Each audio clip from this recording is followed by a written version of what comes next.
कि उसने दक्षिणा ज्यादा ले ली और वापस निकल गया तो अपने मुख से कह दिया कि वो नरक गया। कितनी, इसी को कहते गंगा तट के श्रोता। गंगा तट के जो श्रोता होते हैं ना, बड़े आनंदमय होते, कथा जो सुनते हैं ना उसका भाव एक आनंदित होता है कि वो अपना लक्ष्य छोड़कर, अगर चाहता तो राजा परीक्षित को बचा सकता था, पर थोड़ी सी संपदा के चक्कर में, थोड़े से धन के चक्कर में वो ब्राह्मण भी थोड़ा सा लोभ आया और लोभ के चक्कर में अपने कर्म से वंचित हो गया। तो वो चरित्र कहां गलत है महाराज जी? एक महाराज जी प्रवचन दे रहे थे, उस प्रवचन में एक गांव का व्यक्ति कथा सुनने बैठा था और खड़े होकर पूछ लिया, महाराज जी पाप के बाप का नाम क्या है? महाराज जी ने पूछा, क्या पूछ रहे हो, फिर से बोलो। तो वो व्यक्ति बोला, महाराज जी हमें दशरथ जी के पिताजी का नाम मालूम है, हमें राम जी के पिताजी का नाम मालूम है, हमें कृष्ण जी के पिताजी का नाम मालूम है, हमें सबके बाप का नाम मालूम है, बस पाप के बाप का नाम नहीं मालूम, तुम हमें उत्तर दे दो। तो महाराज जी भी मन में सोचे पाप का बाप, महाराज जी मन में सोचे हमने पूरी पुराण पढ़ी पर ये पाप का बाप तो हमें कहीं नहीं मिला, सारे शास्त्र भी उखाड़ कर देख लिए पर उसमें पाप का बाप मिलना बड़ा कठिन। अब पाप का बाप कहां से ढूंढे? तो महाराज जी ने कहा एक काम करते हैं, कल हम आपको बताएंगे, आप कल कथा में आना। और महाराज जी फिर प्रवचन देने बैठे और वो व्यक्ति फिर आके बैठ गया। अब जैसी कथा समापन हुई महाराज जी वो फिर खड़ा हो गया, महाराज सीताराम। महाराज जी बोले सीताराम, और बोलो पाप का बाप। महाराज जी बोले बहुत अच्छा, पाप का बाप पीछे पड़ा। महाराज जी बोले कल बिल्कुल पक्का है कि तुमको तुम्हारे प्रश्न का उत्तर मिल जाएगा। अब महाराज जी ने आज भगवान को 2 अगरबत्ती लगाई कि वो नहीं आना चाहिए प्रभु, क्योंकि वो फिर आएगा, फिर प्रश्न करेगा पाप का बाप। अच्छा वो प्रश्न नहीं भी करता ना तो उसका मुंह देखकर याद आ जाता है कि प्रश्न करेगा पक्का। तो पंडित जी जब निकले ना प्रवचन के लिए तो उन्होंने भगवान को 2 अगरबत्ती लगाई, भगवान ये नहीं आना चाहिए। और पंडित जी जैसे ही बस कथा में आ रहे थे, प्रवचन देने आ रहे थे, वो रोड पे ही मिल गया पाप का बाप। अब पंडित जी मन में सोचे प्रवचन दूं कि ना दूं, बड़ा टेंशन है। अब प्रवचन दे कि ना दे यही सोचे। अब महाराज जी फिर कथा में बैठे, उसने फिर प्रश्न कर दिया महाराज कि पाप के बाप का नाम बता दीजिए। महाराज जी फिर नहीं बोले। अब नहीं बोले तो शिव महापुराण की कथा कहती है महाराज वहीं पर एक वैश्या बैठी थी कथा में, रोज कथा सुनने आती थी,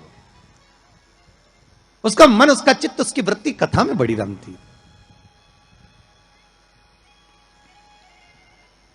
जिसके मन में शिव महापुराण की कथा समा गई ना तो वो प्रयास करता है कि कुछ भी कर कर जहां कथा हो रही है ना, भले 40 किलोमीटर है, 50 किलोमीटर है, 100 किलोमीटर है, पर एक बार तो मैं चली जाऊं। जिसके मन में शंकर आ गया ना तो वो छोड़ नहीं सकता, वो प्रयास करेगा कि मैं कैसे भी पहुंच जाऊं, बस कथा में एक बार मेरी हाजिरी लग जाए, शंकर सुन ले बस एक बार शिव महापुराण की कथा, उस पंडाल में चली जाऊं जिस पंडाल में मुझे बेलपत्र का आनंद मिल जाए, बस उस पंडाल में मुझे पहुंचना।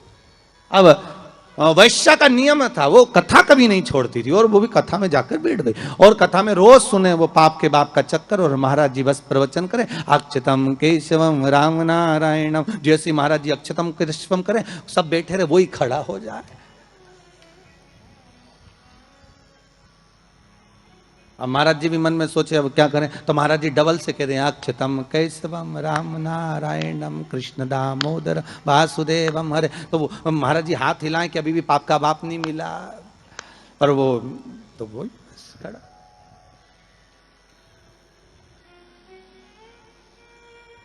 आज वेश्या ने कह दिया गुरुदेव आपसे एक निवेदन है मेरा। बोलिए। मैं वेश्या हूं, छुपाया नहीं। संत सदगुरु भगवान माता पिता इनसे कभी नहीं छुपाना अपने को, छुपाकर जाएंगे भी कहां।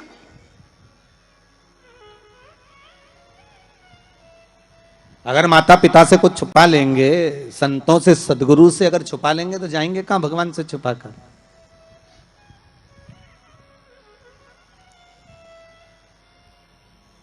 वैश्या कहती है मैं वैश्या हूं।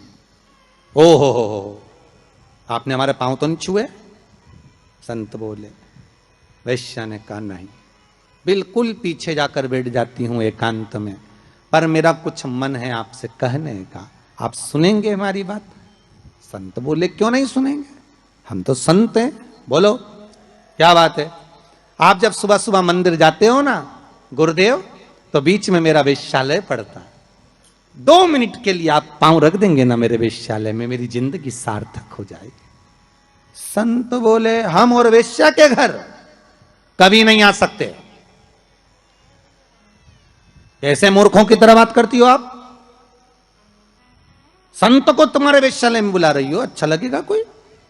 वैश्या कहती आज तक कोई गुरु मेरे वेश्यालय में नहीं आया, केवल चरण रखना, चले जाना गुरुदेव। गुरुजी बोले राम राम राम सीताराम, हम नहीं आएंगे।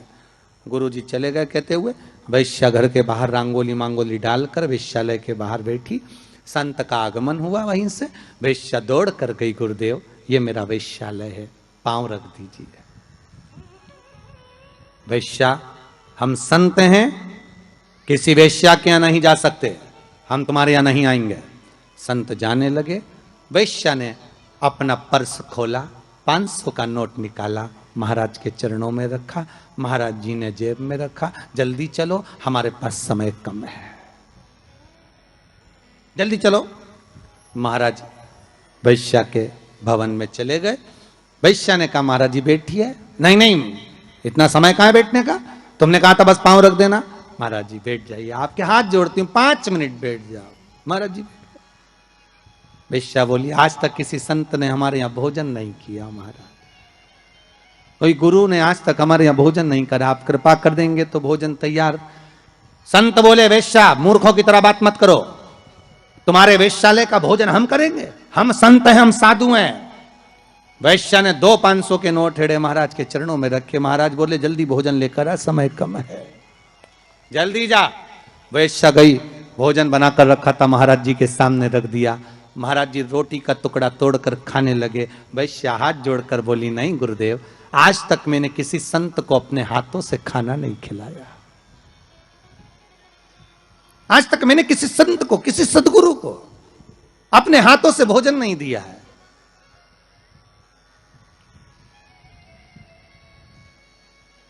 मैं अपने हाथों से आपको भोजन कराना चाहती हूं।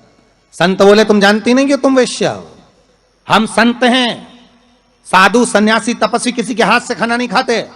वैश्या ने 4 500 के नोट हिड़ के सामने रखे। महाराज जी ने मुंह खोल लिया। वैश्या ने रोटी का टुकड़ा तोड़ा, महाराज के मुख में दिया, दूसरा तोड़ा तो रोटी का टुकड़ा खीर में भिंगोया, महाराज के मुंह में डालने की जगह थाली में रखकर वैश्या ने 1 थप्पड़ महाराज के गाल पर दिया, 1 थप्पड़ महाराज के गाल पर। संत ने पूछा वैश्या तुमने हमें थप्पड़ मारा? वैश्या कहती नहीं महाराज, ये अभी मारा तो 5 उंगली हमारे गाल पर पड़ी हुई है, ये थप्पड़ नहीं तो और क्या है,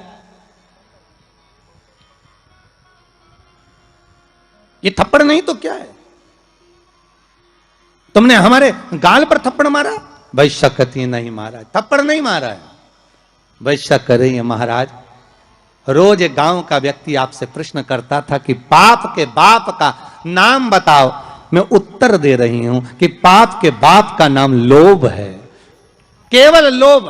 लोभ के चक्कर में मैं जैसा जैसा बोलती आपके नोट की मात्रा बढ़ती जाती और आप वैसा वैसा करते चले जाते, ये पाप का बाप है।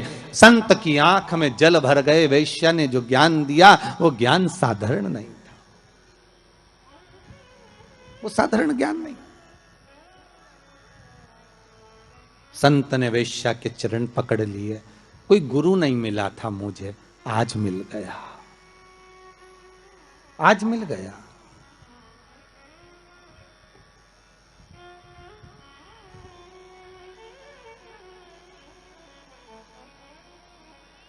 पाप का तो वो जो ब्राह्मण था उसने एक गलती कर दी।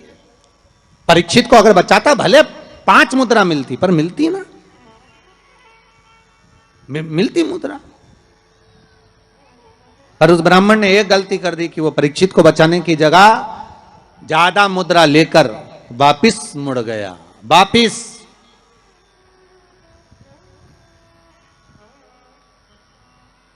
जहां से ब्राह्मण वापस मुड़ा था, आज भी अगर आप सुखताल जाएं, जहां सुखदेव जी महाराज ने राजा परीक्षित को कथा सुनाई थी, तक्षकनाग जहां आया था इस ब्राह्मण की परीक्षा लेने के लिए, और ब्राह्मण जहां से वापस मुड़ा उस गांव का नाम है मोड़ना। आज भी उस गांव का नाम मोड़ना, वहां से मुड़ गया था वापस ब्राह्मण, वापस चला गया।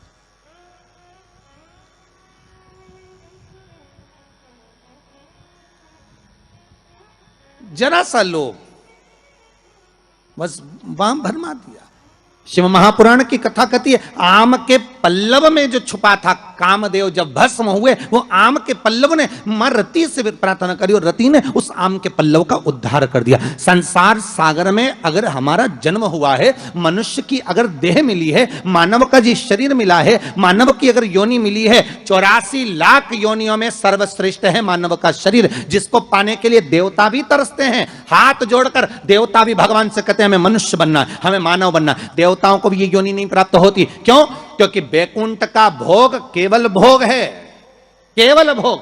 अगर मरने के बाद बैकुंठ चले भी जाओगे तो वहां चांदी की थाली में, सोने की थाली में भोजन मिलेगा, डनलफ का गद्दा मिलेगा, एसी का रूम मिलेगा, बढ़िया खाने के लिए सब कुछ मिलेगा, आराम से फ्रिज, कूलर, वॉशिंग मशीन सब मिलेगा। एसी में आप आराम से सो, डनलफ के गद्दे पर सो। पर बैकुंठ में केवल भोग भोगने की वस्तुएं मिलेंगी, पर बैकुंठ में भगवान का भजन मिलेगा क्या? जम के बोलिए, नहीं मिलेगा। बैकुंठ में गंगा का स्नान मिलेगा क्या? नहीं मिलेगा। बैकुंठ में शिव महापुराण की कथा मिलेगी क्या? नहीं मिलेगी। बैकुंठ में दान करने का मौका मिलेगा क्या? नहीं मिलेगा। बैकुंठ में भजन करने का मौका मिलेगा? नहीं मिलेगा। बैकुंठ में ना तो भजन मिलेगा, ना कीर्तन मिलेगा, ना नाम जाप मिलेगा, ना गंगा का स्नान मिलेगा। बैकुंठ में ना तीर्थ मिलेगा। बैकुंठ में अगर मिलेगा तो एक एसी का रूम मिलेगा, डनलफ का गद्दा मिलेगा, सोने की थाली में भोजन मिलेगा, 2-4 दासियां तुम्हारा पंखा झेलेगी, पांव दबाने वाले मिलेंगे, इससे ज्यादा कुछ नहीं मिलेगा। बैकुंठ में लोग कहते हैं भगवान विष्णु मिलेंगे क्या? तो भगवान विष्णु से किसी ने पूछा तुम बैकुंठ में रहते हो? भगवान विष्णु कहने लगे मुझे तो फुर्सत ही नहीं, जहां कथा होती मैं तो वहां चले जाता। जब बैकुंठ अधिपति कथा सुनने के लिए पितरों के धाम में जाते हैं, कथा सुनने के लिए पांडतारा आ जाते हैं, कथा सुनने के लिए गंगा के घाट चले जाते हैं, तो भगवान कह रहे हैं बैकुंठ में फिर मनुष्य क्यों चाहता है बैकुंठ जाने के लिए? लक्ष्मी जी से पूछा तुम रहती हो क्या बैकुंठ में? लक्ष्मी जी बोली मैं जहां नारायण मां में, मैं क्या करूं बैकुंठ में? तो फिर बैकुंठ में क्या है? तो लक्ष्मी जी बोली 3 स्टार होटल, 5 स्टार होटल, आराम से रहो, खाओ पियो, मौज करो, और जब तुम्हारा पुण्य खत्म हो जाए, जैसे ही पुण्य खत्म वैसे ही धक्का मार के फेंक दिया। जैसे जब तक जेब में पैसा है तो होटल के अच्छे से अच्छे रूम में, खूब कुंभ के मेले में होटल बुक करो, खूब इलाहाबाद में, प्रयागराज में खूब प्रेम से रहो, और जब जेब में पैसा खत्म तो होटल वाला भी कह देगा निकलो, बाहर निकलो। तो होटल वाले से क्योंकि हमने 1 महीने का पैसा दिया था, 2 दिन तो ज्यादा रह जाने दे, 2 दिन क्या 24 घंटा ज्यादा नहीं रहने देगा। पैसा खत्म तो निकल कर बाहर जाओ, पैसा हो जमा करो, फिर रूम में रहो। उसी तरह बैकुंठ में जितना पुण्य है उसके बल पे रह लो, जैसे ही पुण्य समाप्त, चलो पांडे तारा वापिस पहुंच जाओ प्रतापगढ़। फिर कहोगे तुम जानते नहीं हो, हमने सियोर वाला महाराज के मुंह से शिव महापुराण की कथा सुनी तो बहुत बड़ा पुण्य कमाया। तो भगवान विष्णु बोले पुण्य तो कमाया पर खत्म भी तो हो गया, वापिस जा नीचे बैटरी चार्ज करके आ, वापिस जा, फिर कथा सुन। बड़ी मुश्किल से मिलता है ये मनुष्य का, मिलेगा। बैकुंठ चाहोगे तो मिल जाएगा, पर भोग करने के लिए मिलेगा। उसमें केवल आप भगवत भजन नहीं कर सकते, आप उसमें दान नहीं कर सकते। बैकुंठ में कोई तुम्हारे सामने हाथ फैलाकर भिक्षा मांगने नहीं आएगा। कोई बैकुंठ में तुमसे ये नहीं कहेगा कि तुम गौ माता के लिए दान दो, या तुमसे ये नहीं कहेगा कि वृद्धाश्रम के लिए दान दो, या तुमसे कोई ये नहीं कहेगा कि मंदिर निर्माण के लिए दान दो। बैकुंठ में तो तुम केवल भोग भोगोगे, और उसके बल पर भोगोगे जो तुमने दान करा, जो पुण्य करा, जो सत्कर्म करा। केवल एक मनुष्य की देह मिली है जिसमें हम दान भी करते हैं, हम भजन भी करते हैं, हम पुण्य भी करते हैं, हम सत्कर्म भी करते हैं, हम नाम जाप भी करते हैं। यह केवल एक मनुष्य की देह है, केवल एक मानव का शरीर।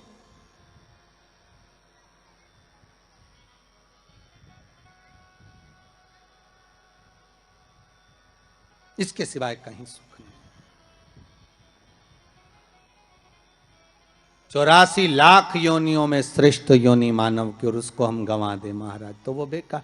आम के पल्लव के लिए रति आकर कहती है संसार वासियों से हमारा यही निवेदन है कि आप किसी के लिए कुछ नहीं कर सकते तो कम से कम फोन लगाकर इतना तो कह सकते हो, कथा आ रही है टीवी चैनल पर चल रही है, 4 बजे से 7 बजे तक चल रही है, जरूर सुनना। कोरोना महामारी चल रही है, कम से कम कथा सुनकर इस हृदय को विल पावर मजबूत होगा, कथा सुनकर अपने को एनर्जी प्राप्त होगी, कथा सुनकर हम आद्य शक्ति जगदम्बा का आराधना कर सकते हैं, कथा को सुनकर ये नवरात्रे में शंकर की कथा का अनुमोदन कर कर इस कोरोना महामारी से हम लड़ सकते हैं, इसको भगा सकते हैं, क्योंकि अपने भीतर का पावर प्रबल होना चाहिए। आधे से ज्यादा लोग हॉस्पिटल में इसलिए मर रहे हैं क्योंकि उनको भय लग रहा है, कोरोना लग गया, कोरोना लग गया, बेचारा अच्छा भी हो गया तो भी मर जा रहा। किसी ने पूछा गुरुजी पिछले साल तो आया था यह कोरोना, अब की बार फिर आ गया। हमने कहा जन्मदिन मनाने आया है। अब पार्टी कितनी बड़ी करता है ये तो उसके ऊपर है, और पार्टी में कितनों को निमंत्रण देता है ये वही जान सकता है, और जो जो उसकी पार्टी में गया वो निपट गया। इसलिए निवेदन है अभी जन्मदिन पार्टी में बिल्कुल मत जाना कोरोना की, अर्थात सोशल डिस्टेंसिंग बनाकर रखो। और आपसे भी निवेदन है जितने लोग कथा में सुनने आ रहे हो ना, कम से कम दूरी बनाकर रखना, या फिर एक लकड़ी लेके चलो इतनी बड़ी सटैया, नपती करो यहां से यहां से यहां से यहां से, जो पास में बैठा मिले बिल्कुल। अरे कितना बड़ा जगह दिया है? कितनी बड़ी जगह है, आराम से तुम लोग तो बढ़िया चकाचक, तुम्हारी मर्जी पड़े तो एक एक पलंग भी लिया, तुम तो नहीं सोई तो कथा सुनो। इतनी बड़ी जगह, ओ उसमें भी इतनी बड़ी जगह होने के बाद कई माताओं की आदत रहती पर बैठेगी वहीं खा सक के यहीं बैठ जा, अरे बैठ जा।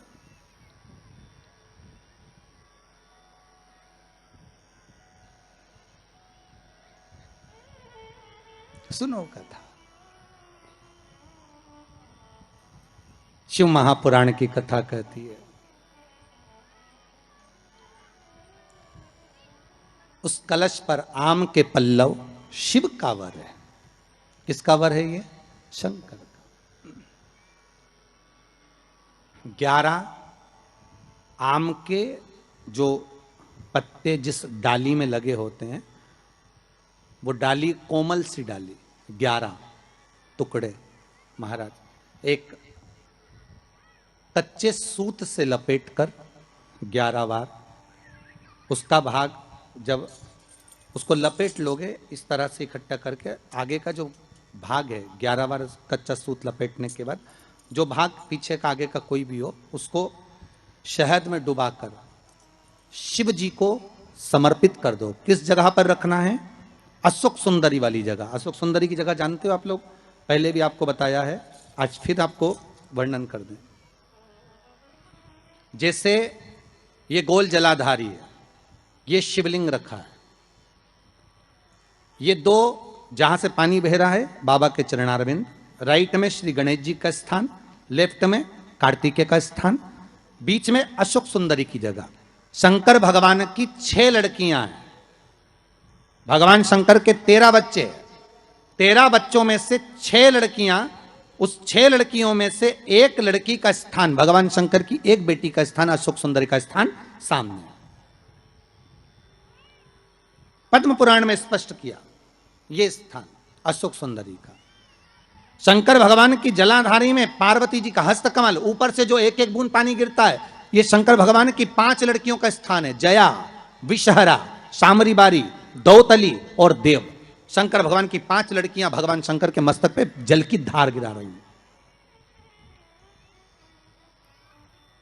बीच में जो अशोक सुंदरी का स्थान है महाराज, उस जगह पर शहद का मुख, जो शहद आपने भिंगोया है, उस शहद का मुख शंकर जी की ओर कर कर इसी चैत्र के महीने में, इन्हीं नवरात्रि में शंकर भगवान के उस अशोक सुंदरी की जगह पर शहद का भाग शिव जी की ओर रख दें। महाराज अगर घर में संपदा की कमी हो या कोई पैसा खा गया हो, रुपया नहीं दे रहा हो, पैसा अटक गया हो, तो उस शहद को शिव जी की ओर मुख कर कर उस आम के पल्लव की जो डंडी है उसको 11 डंडी को वहां रख दीजिए और उससे अपनी कामना कर कर आ जाइए। हो सके उस शहद में से थोड़ा सा शहद किसी रुमाल पर किसी कपड़े में लगाकर उसको रख लीजिए। जिस व्यक्ति से पैसे लेना है, जिस व्यक्ति से पैसे मांग रहे हो, उससे एक बार जाकर मिल लीजिए, एक बार उसको खबर कर दीजिए।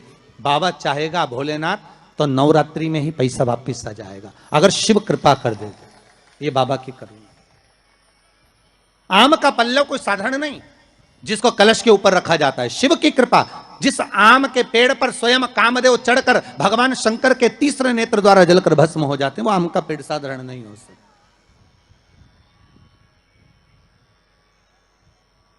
सहज नहीं है। और वैसे भी शिव शिव है महाराज। भोलेनाथ से निराला यहाँ कोई नहीं, भोलेनाथ से निराला यहाँ कोई नहीं, भोलेनाथ से निराला यहाँ कोई नहीं, भोलेनाथ से निराला यहाँ कोई नहीं, कोई नहीं रे यहाँ कोई नहीं, कोई नहीं रे यहाँ कोई नहीं, ओ कोई नहीं रे यहाँ कोई नहीं, कोई नहीं रे यहाँ कोई नहीं, भोलेनाथ से निराला जय हो। यहाँ कोई नहीं, भोलेनाथ से निराला यहाँ कोई नहीं। आओ।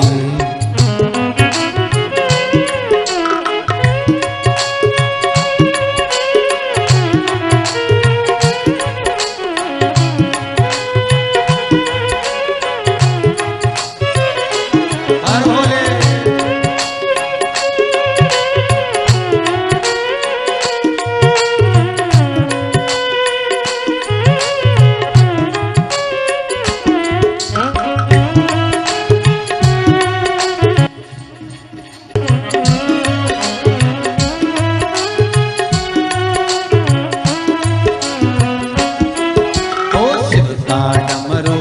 डम बोले अगम निगम के भेद ये खोले, शिव का डमरू डम डम बोले अगम निगम के भेद ये खोले, शिव का डमरू डम डम बोले अगम निगम के भेद ये खोले, शिव का डमरू डम डम बोले अगम निगम के भेद ये खोले, डमरू बजाने वाला कोई नहीं ऐसा डमरू बजाने वाला कोई नहीं, भोलेनाथ से निराला यहाँ कोई नहीं, भोलेनाथ से निराला यहाँ कोई नहीं, शंभुनाथ से निराला यहाँ कोई नहीं, शंभुनाथ से निराला यहाँ कोई नहीं, ऐसा कोई नहीं रे, ऐसा कोई नहीं, कोई नहीं रे यहाँ कोई नहीं, ओ कोई नहीं रे यहाँ कोई नहीं, कोई नहीं रे यहाँ कोई नहीं, भोले बाबा से निराला भोले बाबा से निराला यहाँ कोई नहीं,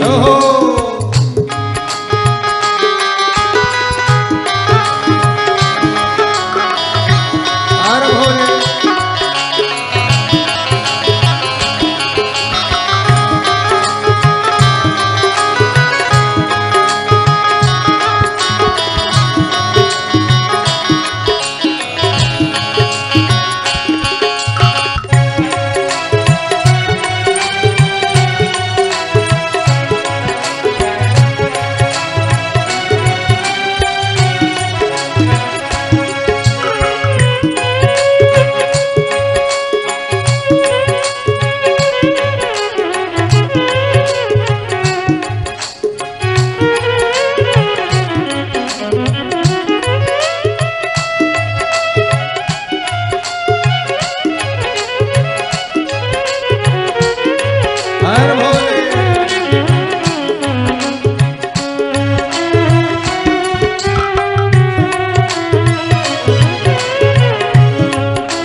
जब कर्मठ बदले पाप चमकते अगले पिछले।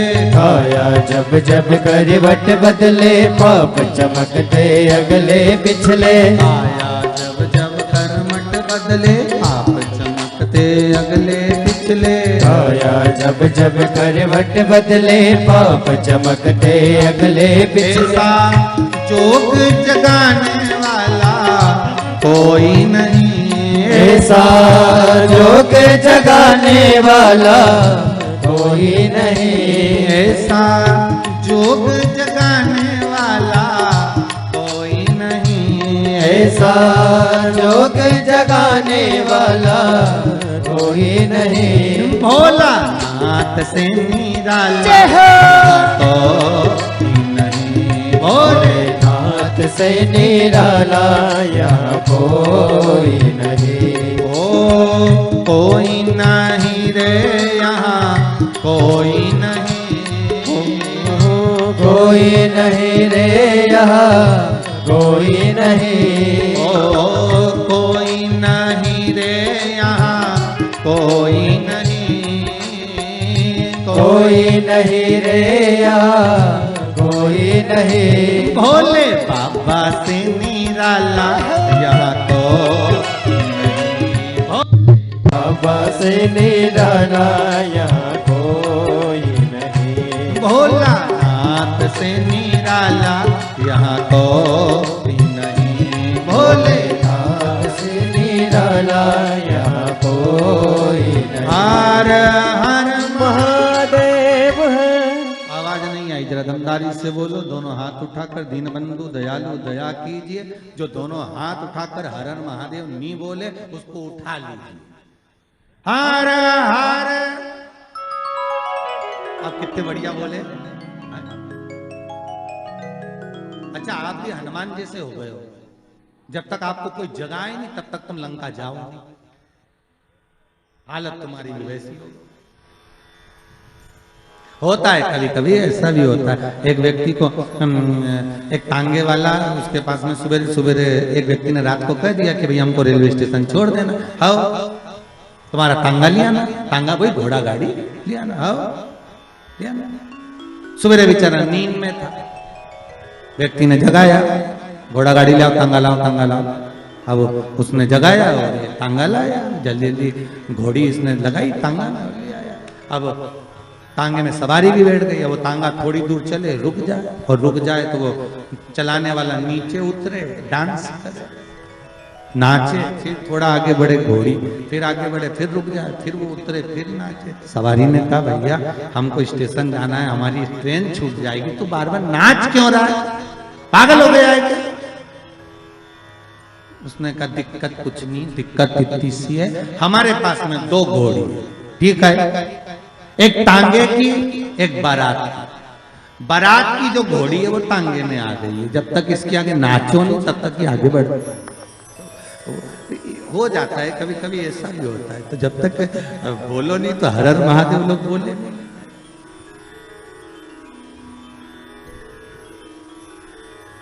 अब आम के पल्लव को बाबा ने विराजमान किया। अब आया है उसके ऊपर क्या रखते हो? श्रीफल, नारियल, ठीक है।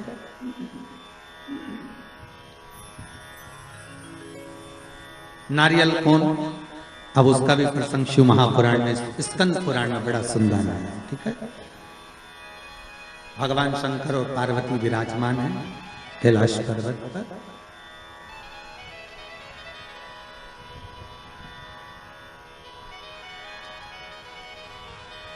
भगवान शिव के मन में बात आई। शंकर भगवान ने मां पार्वती जी से कहा, ए जगत धात्री, हाँ प्रभु बोलिए, सुनो।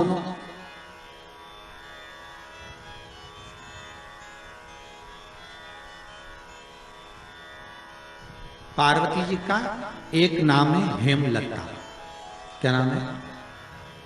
हेमलता। कई लोगों ने पूछा कि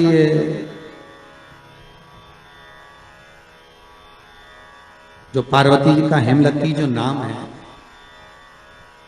नाम था हेमलती, अब उसको कर दिया हेमलता, है ना। तो ये माता पार्वती का हेमलती नाम किस जगह पर पड़ा? तो देवी भागवत में आता है कि जिस जगह पर शंकर भगवान ने पार्वती से एक बात कही कि हमारा मन है कि हम दोनों बालकों की परीक्षा लें, और पार्वती जी ने जब भगवान शिव से कहा कि बच्चों की परीक्षा क्या लेना, संतान अपनी है और इनकी परीक्षा हम क्यों लें, किस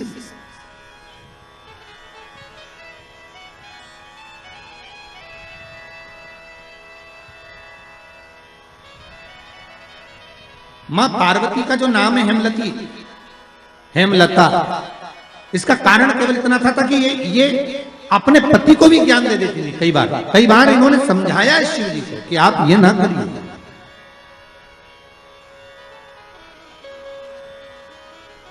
आप मत करो परीक्षा, मत लो। पर शिव तो शिव थे, बुला लिया कार्तिकेय को, गणेश जी को बुलाकर कहा, बुलाकर बोले जो पृथ्वी की परिक्रमा पहले कर आए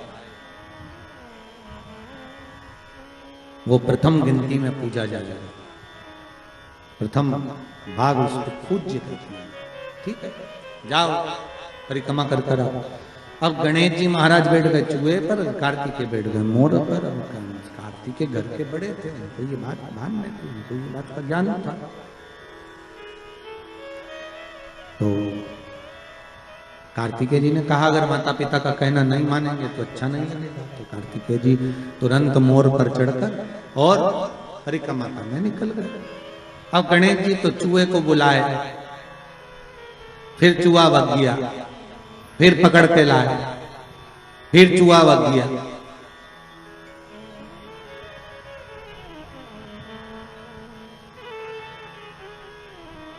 अच्छा, गणेश पुराण में लिखा है नंदी और भृंगी, शंकर भगवान के ये दोनों गण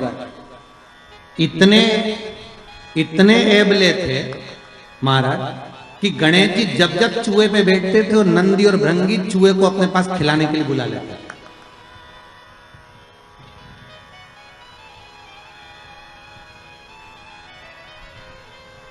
इनकी आदत थी दोनों की। अब जैसे ही परिक्रमा की बारी आई तो गणेश जी को, जैसे ही गणेश जी चूहे को बुलाए और नंदी भृंगी चूहे के सामने थोड़ा सा सामान डाले,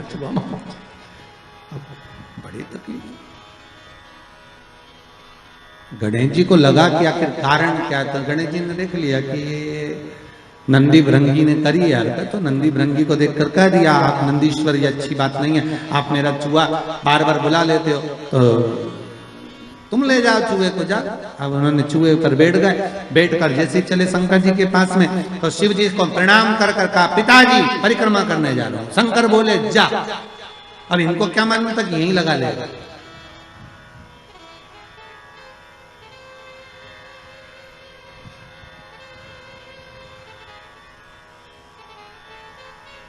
अब उनको क्या मालूम था कि यहीं लगा लेगा। होता है जैसे कि किसी एक दुबले पतले व्यक्ति को कहीं मालूम पड़े सेना में सम्मिलित कर दिया, उसको बहुत दुबला पतला,